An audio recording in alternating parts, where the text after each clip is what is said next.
The HFY Interstellar Zoo prided itself on housing the most dangerous and fascinating creatures from across the known galaxy.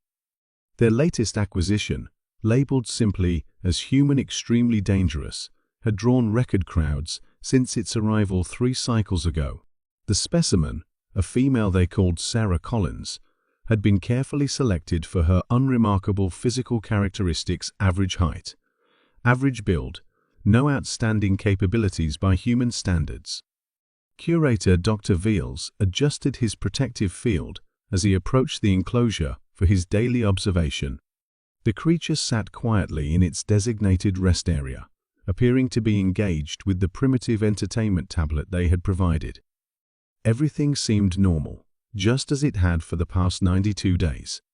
"Fascinating how docile it appears," he remarked to his assistant. "Almost makes you forget about their Class 12 threat designation." His assistant, Kia Thi, fluttered her sensory appendages nervously. "I still don't understand why we need live specimens. The historical records of their violence are sufficient for educational purposes." "Nothing compares to observing them in person," Dr. Veals replied. "Besides, this one has shown no signs of the infamous human unpredictability. The containment protocols are merely a precaution."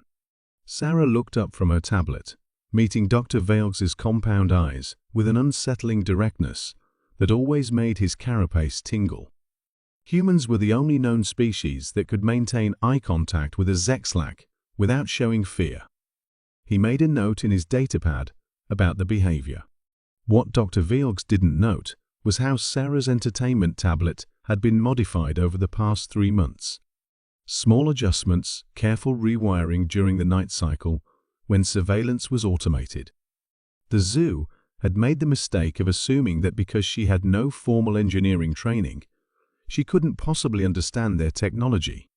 They hadn't accounted for humanity's greatest weapon, their ability to learn, adapt, and improvise. The tablet now contained a crude but functional interface to the zoo's environmental systems.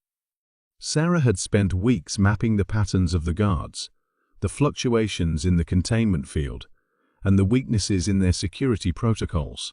Today marked exactly 3 months since her capture, the day she had calculated would provide the highest probability of success. At precisely 1437 local time, during the shift change of the security personnel, Sarah activated her modified tablet. The containment field flickered for just 2.3 seconds, a random fluctuation that would be attributed to normal system variance. In those 2.3 seconds, she was already moving. The first warning Dr. Veals received was the sound of shattering crystal as Sarah crashed through the supposedly unbreakable observation window. The protective field around him flared and died as she drove a makeshift shiv crafted from her meal utensils into his personal shield generator. "Impossible," he chittered, backing away.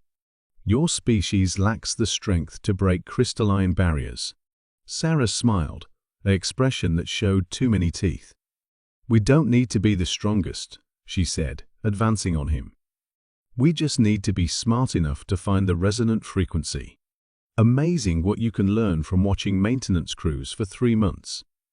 The facility's alarm systems began blaring, but Sarah was already moving to phase 2 of her plan. She grabbed Dr. Veals' security clearance badge and made her way to the central control hub. The other aliens she encountered fled in terror. Their historical records had taught them what happened when humans were cornered. Within minutes, she had reached the control center.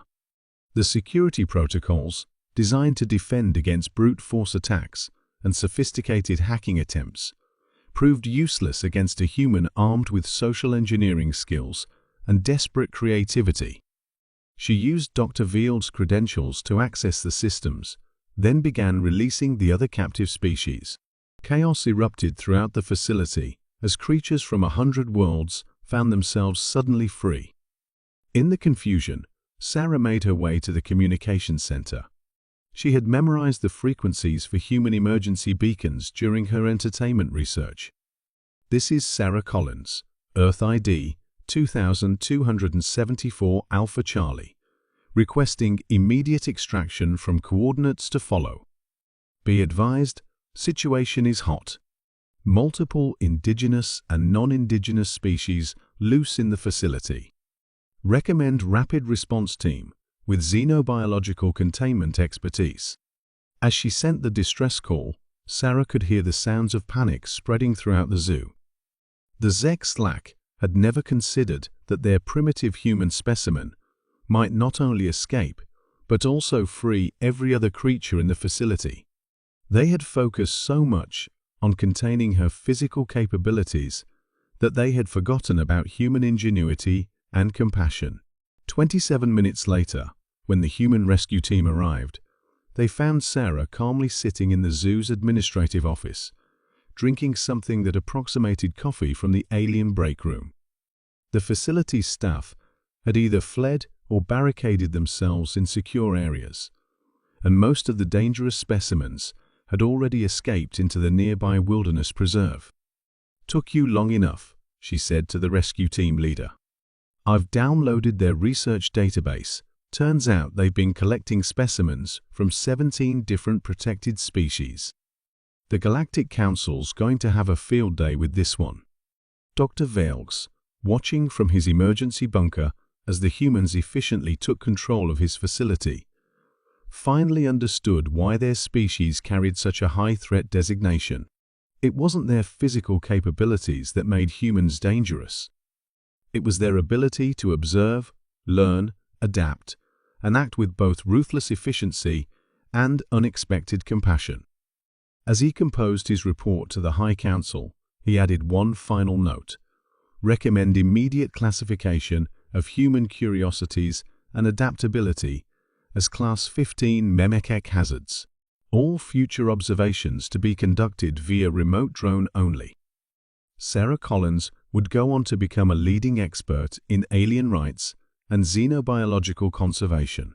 The Zek/Slack Interstellar Zoo was permanently closed, and new regulations were put in place throughout the galaxy regarding the ethical treatment of sentient species.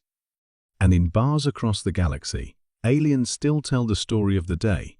A single human brought down the most secure facility in the quadrant, not with weapons or technology, but with nothing more than a tablet, some bent cutlery, and that most dangerous of human traits, the unwillingness to accept captivity.